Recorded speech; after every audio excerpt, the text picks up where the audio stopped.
Let's be real, mobility exercises often feel like another fitness fad or influencers just showing off. But trust me, I'm not being cliche when I say better mobility will dramatically improve the quality and longevity of your life. So in this video, I'm going to show you the 5 most effective suspension trainer exercises for noticeable gains in mobility, increased flexibility, and safely building strength. Even if you're starting from scratch, like many people in our community did. To start, let me show you the second most powerful mobility movement in the world. Number 1 is coming soon. If you're looking to undo years of rounded shoulders from hours spent hunched over your desk and boost your shoulder strength and stability at the same time, face pulls are your answer. If you've never tried them before, they look deceptively easy. But trust me, the burn builds quickly in your rear shoulders and upper back. So let me show you how to perform them effectively so you can stand tall with posture worthy of a Buckingham Palace royal guard. Start by leaning back at just a slight angle, nothing too dramatic at first. Pull the handles towards your face, aiming roughly at your nose level. As you reach the top, rotate your knuckles upwards and squeeze your shoulder blades together, holding that squeeze for a solid 2 to 3 seconds. Then slowly lower yourself back down. Keep a slight bend in your elbows at the bottom. Don't just hang there,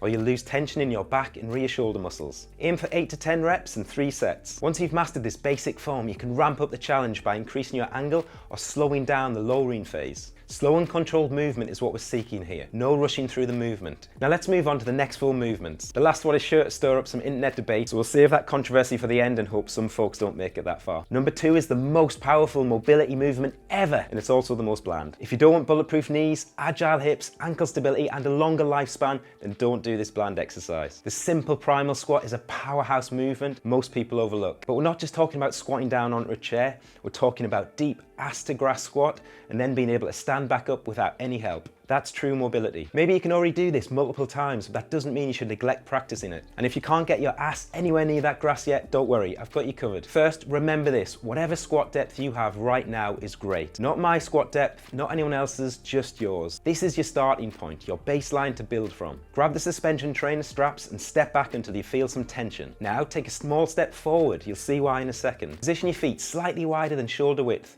Toes turn slightly outward and then just lean back a bit. This helps keep your weight over your heels and reduces stress on your hips and ankles. Begin by slowly lowering yourself into a quarter or half squat, whatever feels manageable, and hold that position for around 5 seconds. As your mobility improves, gradually progress to deeper squats, eventually holding a full depth squat for up to 30 seconds at a time. While you're down there, gently rock from side to side or add small pulses to explore and improve your mobility. Now you can do all these movements I'm going to show you as a dedicated mobility routine, which I've created for you. There's a link to it below. But my favorite way to apply this one is by sneaking in mobility microdoses throughout your day. For example, I do them while playing ball with my son or when squatting down to pick him up. These little microdoses add up quickly and you'll soon realize how often you can improve your leg mobility without disrupting your busy schedule. But improving your posture and hip mobility is only half the battle. You won't get far without a strong core, the golden thread that ties it all together. So next I'll show you a movement that strengthens your core, improves hamstring flexibility and enhances spinal mobility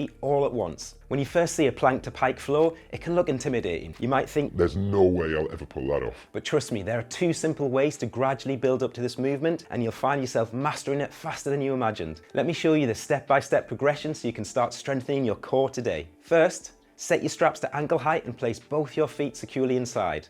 Get into a stable plank position, resting on your forearms. At this stage, your main goal isn't speed or flow, it's stability. Here's how you start. Slowly lift your hips just a few inches towards the ceiling, pause there for 3 seconds, then lower back down to the plank and hold again for another 3 seconds. Over time, gradually lift your hips higher and higher and try performing it from a press-up position. Once you can comfortably hold your hips at the top, you're ready to smoothly flow from plank to pike. Take it slow, pausing for a second at the top and bottom to reduce momentum and increase your isometric strength. Then, if you want to level it up even more, try adding a knee tuck at the bottom. Or if you're feeling really adventurous, give a single leg flow a shot. Now, if you've got weak hamstrings and glutes, this next exercise is about to become your new best mate. Well, the balance is actually pretty tricky, so maybe more like your valued neighbor. Weak glutes and hamstrings often come from being too quad dominant. Think about it. Most of our daily activities like climbing stairs, kneeling down, or leaning forward primarily rely on the front thigh muscles. Over time, this means your quads get stronger while your glutes and hamstrings lag behind, creating muscle imbalances that can lead to nagging knee and hip pain. Single leg hip bridges are a great solution to rebalance your legs. This exercise specifically targets your glute and hamstrings. Let me show you how to do them step by step, starting from a beginner level so you can build strength and stability exactly where you need it. Set the straps to about mid-calf height. If you're new to this move, start with both feet in the straps. Lift your bum just an inch off the ground. This is your starting position,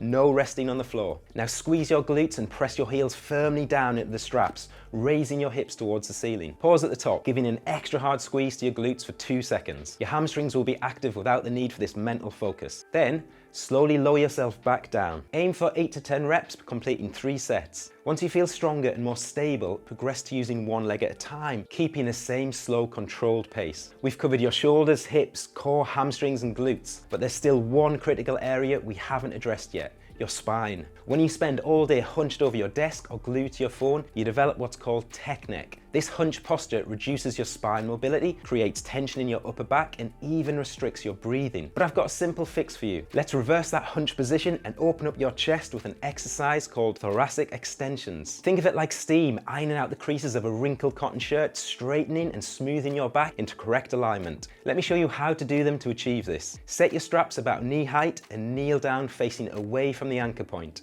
Extend your arms forward, then gently sit back toward your heels. Now, slowly drive your chest downward, creating a gentle arch in your spine. Hold this position for around 20 seconds, breathing deeply and calmly. Then slowly return to a neutral position and repeat this 5 times. Then, if you want to reduce back tension even more, add a gentle rotation from side to side as you arch downward to help your spinal mobility. Remember that improving your mobility takes time and consistency. And if you're one of these people that thinks a suspension trainer is only good for these type of mobility exercises, check out this video next where I'll prove you wrong and show you the techniques I used with a suspension trainer to build lean muscle and transform my body faster than I ever did using a gym, so you can do the same.